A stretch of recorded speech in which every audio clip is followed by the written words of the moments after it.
નમસ્કાર, આપ જોઈ રહ્યા છો સ્પાર્ક ટુડે ન્યૂઝ। ભગવાન સ્વામિનારાયણ દ્વારા આશરે 2 સદી પહેલા વિક્રમ સંવત 1876 થી 1886ના દશકમાં પ્રત્યેક જીવને જીવમાંથી શિવ થવા માટે આધ્યાત્મિક ઉન્નતિ અર્થે સ્વમુખે ઉદ્બોધાયેલા પ્રશ્નોત્તરી રૂપે ચર્ચા રૂપે નિષ્કર્ષ થઈ આવેલા સંકલ્પ શાસ્ત્રના સારરૂપ ગ્રંથ એટલે વચનામૃત। વચનામૃતની પ્રમાણભૂતતા એટલે પ્રત્યેક 262 વચનામૃતમાં વર્ષ, માસ, તિથિ, સમય, સ્થળનો ઉલ્લેખ ઉપરાંત ભગવાને તે સમયે ધારણ કરેલા વસ્ત્રોનો ઉલ્લેખ, ઉપસ્થિતિ, સંતો ભક્તોનો પણ સચોટ ઉલ્લેખ, પરમ પૂજ્ય મહંત સ્વામી મહારાજની પ્રેરણાથી મહામહોપાધ્યાય પૂજ્ય ભદ્રેશ સ્વામી કે જેઓએ 1200 વર્ષ બાદ પ્રસ્થાન રચી છે, તેઓ આ અદ્ભુત વચનામૃત ગ્રંથનું ભાષ્ય લખવાની આજે પુરુષોત્તમ માસની એકાદશીથી આરંભ કરવાના છે। તે અન્વયે આજે BAPS વિદ્યા મંદિરથી ભવ્ય શોભાયાત્રાનું આયોજન કરવામાં આવ્યું હતું। 262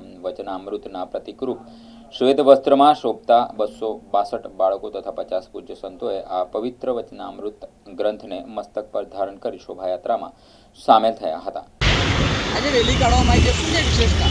ભગવાન શ્રી સ્વામિનારાયણ આજથી 245 વર્ષ પહેલાં ધરાતલ પર પોતે પ્રગટ થયા અને તેમણે 10 વર્ષની ઉંમરે અક્ષર પુરુષોત્તમ દર્શન નામનો નૂતન સિદ્ધાંત પ્રસ્થાપિત કર્યો અને એના ઉપર પૂજ્ય ભદ્રેશદાસ સ્વામીજીએ એમણે પ્રમુખ સ્વામી મહારાજની પ્રેરણાથી ભાષ્ય ગ્રંથો રચ્યા।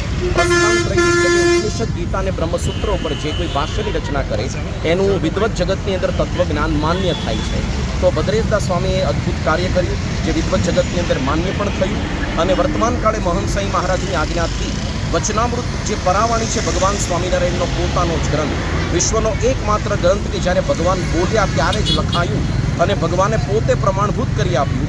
સૌથી વધુ ઐતિહાસિક અને પ્રમાણભૂત ગ્રંથ વચનામૃત છે, તેના પર ભાષ્યની રચના પણ એ થવાની છે। એનો મંગલ પ્રારંભ આજે પુરુષોત્તમ માસના પવિત્ર એકાદશીના દિવસે થવાનો છે। તે નિમિત્તે 262 વચનામૃતના પ્રતિકરૂપ આ 262 જેટલા બાળ તારલાઓ કે બાળ વિદ્વાનો એ મસ્તક પર વચનામૃત ગ્રંથ ધારણ કરીને અને 50થી વધારે સંતો મસ્તક પર વચનામૃત ગ્રંથ ધારણ કરીને અત્યારે પોથી યાત્રાની અંદર મંદિર સુધી પ્રયાણ કરે છે। તો આપણે સૌ આની અંદર દર્શન માટે સમિતિ આજની યુવા પેઢીને શું મેસેજ આપવાનો? વચનામૃત ગ્રંથ આધારિત જો જીવન જીવીએ તો આપણે જીવનની અંદર સુખી થઈએ અને ભવિષ્યની અંદર આપણી પ્રગતિ થાય, આ લોક પરલોકની અંદર સુખ્યા થાય। જય સ્વામિનારાયણ।